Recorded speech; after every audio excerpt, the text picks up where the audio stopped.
Waktu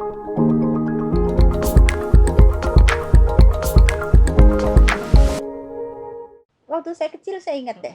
Kecil itu kan kita ada tukang jamu ya. Oh, yang Jamu pakai gendong. tuh jamu gendong. Saya masih ingat betapa saya terkesan dengan kain gendongan dia. Udah, hanya sampai di situ. Nah, kemudian di 2005 saya mulai menggali lurik. Nah, kemudian saya membenahi Museum Katedral. Di situ saya ketemu dengan Romo Broto di 2000 Romo belum datang 2000. Saya buka kembali museum yang sempat ditutup. 2007 kita merayakan 200 tahun gereja Katolik masuk ke Indonesia. Nah, itu Museum Katedral udah mulai banyak pengunjungnya. Kemudian datang Romo Broto yang juga memberi perhatian yang cukup besar untuk museum. Nah, di situ kemudian kita lebih semangat lah. Saya menggandeng para anak muda OMK ya untuk bersama-sama kita membangun museum itu ya. Isinya apa museum katedral itu? Lumayan macam-macam ya. Artinya mulai dari misi yang pertama di mana di situ ada buku baptis pertama, buku perkawinan pertama, jubah 3 rangkap yang menunjukkan hierarkis dari gereja, dari diakon, pastor, kemudian uskup, dan juga ada tongkat Paus Yohanes Paulus kedua waktu datang. Kemudian ada ya, kemudian juga ada apa itu Sibori ya, kemudian juga ada macam-macam topi uskup, dan juga ada buku ekaristi, buku liturgi tua, ada macam-macam di situ ya. Lukisan Kusni Kasdut ketika dia masih di penjara yang kemudian dia buat dari pelepah pisang. Nah, itu juga kita simpan yang kemudian dia dibaptis menjadi seorang Katolik ya. Nah, jadi kemudian pada tahun 2008 atau 2009 saya agak lupa, itu katedral melakukan peremajaan listrik. Semua electrical. Kebetulan waktu itu karena saya menjadi penanggung jawab utama Museum Katedral, maka saya dilibatkan. Disitulah awal perjumpaan saya dengan Pak Han Awal. Seorang sahabat dan guru yang bagi saya luar biasa. Nah, di situ kami banyak diskusi mengenai interior, mengenai interior gereja, mengenai interior bangunan tua. Kami bicara banyak mengenai keindahan-keindahan yang tersembunyi, detail-detail yang seringkali dilupakan gitu. Nah, itu diskusinya asik. Nah, kemudian di 2010 saya diminta oleh Pak Han Awal untuk menjadi penanggung jawab utama dari restorasi gereja interior Krisya. Karena waktu itu kita punya masalah terbesar itu adalah akustik. Tapi saya dibantu oleh ahli-ahli akustik yang kemudian kita rangkum dalam sebuah restorasi gereja interior dari gereja Krisya. Kembali ke 2007, saya mendapat tantangan dari Romo Broto bahwa kalau kamu seorang Cina sejati, pergilah ke desa ini, ke desa Mbayat, karena di situ banyak sekali generasi muda dan juga banyak pembatik-pembatik. Bantu mereka, ajari mereka untuk berdagang supaya mereka tidak usah urbanisasi ke kota. I see. Aduh, saya pikir saya itu bukan pedagang. saya bukan, benar-benar saya bukan bisnismen atau enggak sama sekali. Kenapa saya masuk SPG? Karena saya ingat benar kata mama saya. Gimana ya, sekolah apa ya kamu, kata dia gitu. Mau IPA, otak nggak nyampe. Ini kata mama saya nih. kata anak saya, aduh, mama malang benar nasib ya. IPS saya nggak suka pembukuan. Sampai sekarang saya nggak suka pembukuan. Lalu, oke. Nah, tapi mama saya bilang, tapi kamu kayaknya suka ngajar. Masuk SPG ya? Aku Yomanit. Ya, masuk. Dan aku suka. Ya, aku suka. Karena di situ aku bergaul dengan anak-anak dan saya sempat ngajar 1 tahun pegang kelas di Sanmar, kemudian saya 5 tahun sebagai guru ekskul karena saya lanjut kuliah interior di Trisakti sampai Tapi waktu selesai ngajar kelas berapa? 4 SD. Oke. Nah, jadi 4 SD. selesai. Nah, Mm-mm. itu juga setiap istirahat kedua saya lebih memilih untuk bermain dengan murid-murid saya biasanya. Di situ saya ngobrol dengan mereka. Nah, kemudian saya pikir, waduh, ini sebuah tantangan. Di 2005 itu kan saya sudah mulai ingin mengembangkan lurik sebetulnya. Ya kan? Tapi ini kan nggak serius-serius banget gitu. Karena saya masih punya 2 anak, walaupun interior masih terus berjalan, tapi ini kan saya harus nggak menjadi priority kan, nggak Jadi menjadi waktunya prioritas. susah Iya, ya. iya, karena saya selalu membawa anak saya kemanapun juga gitu. Nah, akhirnya kami pergi ke Bayat itu, anak-anak, suami saya dan juga Romo. Di situ kami melihat macam-macam pengrajin batik. Itu satu kampung. Di situ ada 5 desa. Nah, ada Dan 5 desa. Udah saya dilepas begitu aja. Saya juga nggak tahu apa-apa gitu loh. Terus itu terjadi. jebakan Batman ya sama Romo. Terus akhirnya saya mikir, ya apa yang mau digali sih? Desa ini lumayan maju. Antara Katolik dan Islam itu toleransinya sangat bagus. Saya mau mencari motif asli, nggak ada. Terus saya sendiri nggak ngerti apa-apa tentang batik gitu kan. Nah, jadi akhirnya saya juga entah bagaimana saya bertemu dengan Pak William Kwan waktu itu, tapi sebelumnya saya ketemu dengan Ibu Elsie Sunaria yang sangat berperan besar untuk pengetahuan saya tentang batik di samping pahan awal. Nah, jadi di situ saya belajar juga dengan Ibu Hartati Adiarsa. Itu sekolahnya saya itu di JCC. Nah, jadi kalau ada pameran kan waktu itu, kami datang bertiga. Nah, Ibu Elsie Sunaria itu seorang ibu yang punya peran besar sebetulnya di Wasra Indonesia. Dia merupakan orang pertama yang dikirim oleh Presiden Soekarno untuk ke Jepang, ke Bunka, mendapat beasiswa untuk belajar tentang industrialisasi atau garment, membuka garment pertama di Indonesia. Itu. Nah, saya belajar banyak dari beliau. Iya. Lalu ya itu, lihat batik gimana bagusnya, buka batik. Nah, saya diinfo, ini kayak gini gini gini. Nah, kemudian dari Bu Elsie saya mendapat secara teori bagusnya, kehalusan. Dari Bu Hartati filosofinya. Nah, dari Bu Elis adik hebatnya itu saya diajarkan melihat keindahan batik secara global, tidak detail. Nah, jadi saya dapat dari 3 ibu yang luar biasa. Nah, kemudian waktu itu saya buka usaha itu namanya Rumah Lurik karena saya suka lurik ya. Nah, lalu saya Agustus itu entah bagaimana masih di 2007 saya mendapat kesempatan untuk pameran di Australia, Sydney waktu itu. Tante saya di Sydney. Entah gimana deh, pokoknya dia ngasih tahu saya, itu ada pameran, coba kamu apply. Loh kok ya dapet? Saya pikir apa yang mau gue bawa nih gitu kan.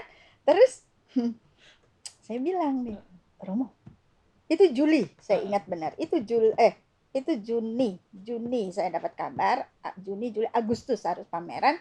Saya bilang sama Romo, saya dapat tempat. Terus kamu mau pameran apa? Giliran dia yang takut nih sekarang. Saya bilang, ya saya dapat ini tempat. Ya terus kamu mau bawa apa? Saya nggak tahu. Pokoknya saya akan ambil, kata saya begitu. Di situ saya pergi ke Bayat, intens. Saya pelajari itu segala macam.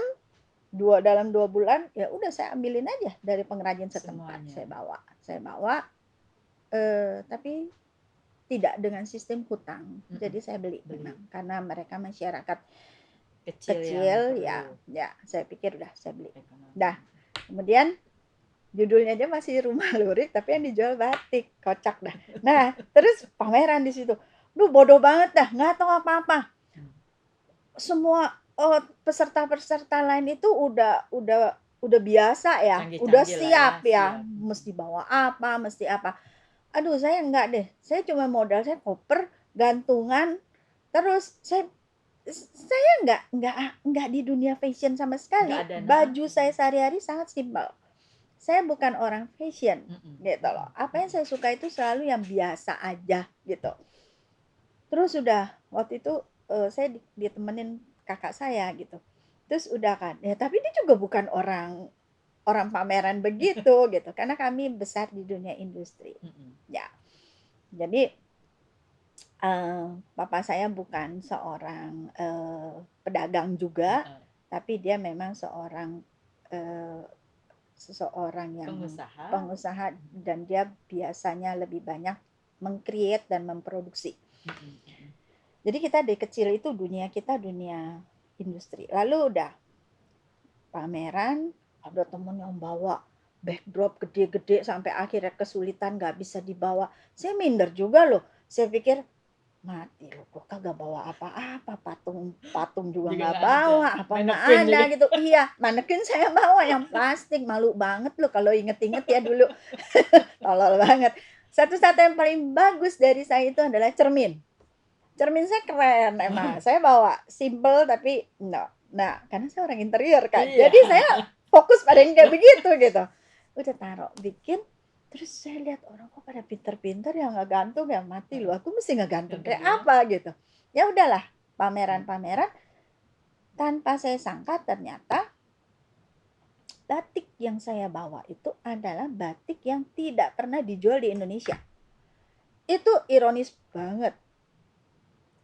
Ada pembeli Malaysia, ada pembeli dari bahkan dari Inggris. Saya ingat waktu itu dia tanya sama saya, ini batik dari mana? Saya dengan lugu dan polos dan jujur saya bilang Central of Java. Dia bilang, are you sure? Ya, saya bilang, karena saya tahu pengrajinnya, jadi saya yakin banget gitu.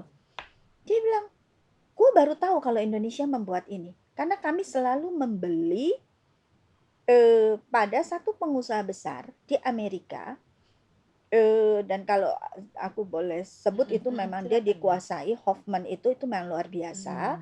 Dan kemudian dia bilang, saya baru tahu kalau kamu itu dari ini bikinan Indonesia. Siapa ya Indonesia? Saya bisa approve it bahwa ini bagaimana kami membuat gitu. Nah, untungnya kan saya kalau misalnya mau apa-apa saya pelajari dulu walaupun mungkin nggak detail ya. Jadi paling nggak saya pede dengan apa yang saya jual gitu. Nah, saya panik juga sih. Karena dia bilang dia mau beli dalam jumlah banyak. Terus saya telepon tuh saya. Waktu itu zaman itu kan masih SMS kan. Duh, saya telepon orang saya yang di situ. Saya bilang, coba kamu telusurin itu pengrajin itu selain di situ ada di mana lagi. Begitu pulang ke Indonesia saya cari. Saya telusuri jalan itu dapat kemudian saya coba pasarkan, tapi saya tahu bahwa karena ini sudah dikuasai oleh Hoffman ini agak repot. Nanti kita akan bersinggungan, nanti kita bisa kena su dan macam-macam. Udah, saya jauhin dah. Nah, tapi makin ketika saya belusukan itu kan makin asik nih, makin tahu. Setahun saya mempelajari, setahun saya mempelajari kultur masyarakat Dayak. Nah, dari situ saya mendapat banyak sekali kegembiraan dan juga lebih kepada keterbukaan. Saya boleh dibilang satu-satunya sampai hari ini saya rasa satu-satunya Chinese yang ke sana gitu. Walaupun di situ ada ya pasti karena ada beberapa yang berkulit kuning ya, tapi yang Cina totok begini nggak ada nih gitu. Unik lah pokoknya. Udah kalau begitu saya kalau naik motor udah diliatin dari ujung ke ujung. Nah, lebih terkenal dong. Nah, lalu Saya bingung, benar-benar saya kayak masuk hutan rimba, saya nggak tahu saya mau ngapain, saya mau gimana. Nah, tapi akhirnya setelah berkomunikasi dengan para pengrajin-pengrajin setempat yang saya anggap memang dan saya lihat memang punya idealisme yang sama dan juga kualitas kerja yang bagus, karena dari situ kan kita mulai timbul idealisme. Nah, lalu akhirnya saya putuskan oke, saya akan mulai dengan regenerasi gaya nih, regenerasi oke, kita akan mulai dengan regenerasi. Lalu saya mulai memakai pendekatan dengan sistem pelatihan. Nah, karena kan saya bukan pemodal besar, saya nggak punya modal. Pelatihan untuk yang untuk di desa itu, pelatihan untuk generasi mudanya. Iya, karena yang tua udah lebih pintar dari saya dong. Gitu. Jadi yang saya punya kan sebetulnya mungkin yang menang saya dari mereka tuh kan sistem. Itu kan. Kalau skill enggak lah. Nah, lalu saya mulai mengumpulkan, ini butuh waktu ya, bergaul. Saya bergaul dengan mereka. Karena saya memang juga tinggal di rumah masyarakat. Nah, kemudian saya bergaul, itu yang saya kagumi, mereka percaya. Trust itu langsung terbangun. Nah, jadi ketika saya sudah melihat ada 1-2 sentra batik yang saya anggap bisa saya andalkan untuk magang lah ya anak-anak muda ini, maka saya mulai membuat komunitas sederhana. Nah, kepada anak-anak muda yang mau, yang tertarik itu, kemudian saya berikan mereka kain. Saya katakan pada mereka, karena saya sadar bahwa untuk market daripada batik itu sendiri kan belum terbentuk ya. Nah, selama ini kan Bayat ini hanya menjadi buruh dari Jogja dan Solo, karena mereka memang hanya bisa mencanting. Sedangkan kalau yang namanya membatik itu kan adalah ini teamwork di mana ada tukang coret, ada tukang canting, ada tukang celup warna, tapi yang megang kunci itu adalah juragan yang urusan warna. Dari sini ke sini tuh maka mereka dianggap sebagai buruh. Nah, kemudian jadi kebanyakan mereka kerja di sana, tapi ada beberapa di Desa Jarum waktu itu sebetulnya sudah muncul sentra-sentra batik yang bagus ya, bagus, tapi memang mereka akhirnya tidak terlalu memikirkan identitas karena lebih bikin apa yang sesuai permintaan Jogja Solo aja, apa yang laku ya udah bikin. Nah, ini yang sebetulnya ingin saya sedikit tata juga, balikin juga, bahwa kita punya satu ciri sehingga ketika kita menjual produk itu punya keistimewaan gitu. Nah, tapi ini kan masih panjang perjalanan. Jadi saya berikan mereka kain masing-masing 5, saya arahkan bahwa kamu pergi ke sini karena mereka punya motif yang bagus, setelah itu kamu buat ke sini. Sementara saya hanya berbicara kepada sentra-sentra batik itu, yang perumahan-perumahan itu kemana itu mau mengarah, karena tujuan dari market saya adalah Jakarta. Maka saya harus tahu bahwa hasil produksi ini nanti harus bisa dijual. Dan itu bisa diterima oleh pasar Jakarta. Kalau kita tidak memikirkan hilirnya, ini akan hilang. Gitu. Nah, kemudian itu berlangsung. Sementara ini berlangsung, saya kan harus buka jalan di Jakarta. Sementara mereka belajar, saya harus buka market. Kliennya siapa yang pertama itu? Belum ada. Nah, lalu diri sendiri. Lalu saya ya itu semua tuh sebetulnya sebuah kebetulan yang saya menganggap bahwa ini jalan saya. Ya, karena waktu itu terus saya mulai dikenalkan, ayo kita pameran gitu kan di Jakarta. Sebelum udah pameran dulu di Sydney, gaya bener dah. Nah, saya pameran di Jakarta, pada saat itu saya sudah punya produk yang saya memang sudah desain bersama sentra batik yang ada di situ. Kami bekerja sama gitu. Pameran lah saya 2009. 2009 saya pameran. Pertama kali saya pameran Adiwastra, saya mulai pakai nama Tembayat karena saya pikir saya ingin mempopulerkan desa ini. Desanya. Saya pakai nama Tembayat. Nah, batik saya cukup menarik perhatian karena warnanya gonjreng. Saya mengikuti tren yang ada di Bayat. Nah, karena yang jaga pameran di si Chinese ini, so dikira itu dari Pekalongan. Yah, salah gue. Jadi setahun bikin batik kan nggak sebentar. Pameran beberapa kali, 3 kali saya pameran, itu saya gagal total. Tujuan saya untuk nge-branding Tembayat tidak terjadi. Mereka mengira bahwa saya, entah itu dari Kalimantan karena namanya Tembayat, karena warnanya gonjreng, gagal. Oke. Saya pikir, itu membuat saya berpikir lagi ya. Terusin nggak ya gitu? Enggak, saya tidak pernah berpikir untuk berhenti. Itu Okay. yang saya sampai hari ini kalau orang nanya, masih terus. Nah, masalahnya gue gak pernah mikir berhenti. Nggak ada sedikit itu pun dalam diri itu. Suka sampai jatuh cinta banget ini ceritanya. Saya rasa saya belum jatuh cinta ya. Oh, belum ya? Belum. Apa yang saya jalanin cuman menurut kesadaran saya kayaknya karena tanggung jawab. Karena tanggung jawab, karena saya sudah mulai dengan anak-anak muda ini dan saya harus menyelesaikan. Lalu saya pikir, gimana dong ya? Terus saya mulai menganalisa dari masyarakat Bayat, di mana saya melihat bahwa mereka begitu sangat terbuka terhadap kedatangan saya. Mereka bisa saya ajak diskusi. Saya nggak bisa bahasa Jawa.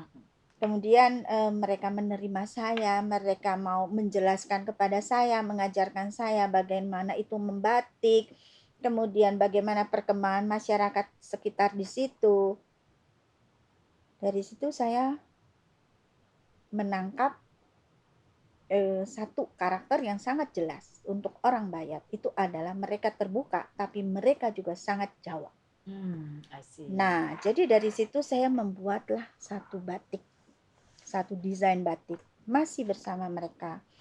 Karena bagi saya mendesain batik itu tidak mudah. Lebih mudah bukan karena saya sekolah interior, tetapi bagi saya lebih mudah mendesain interior.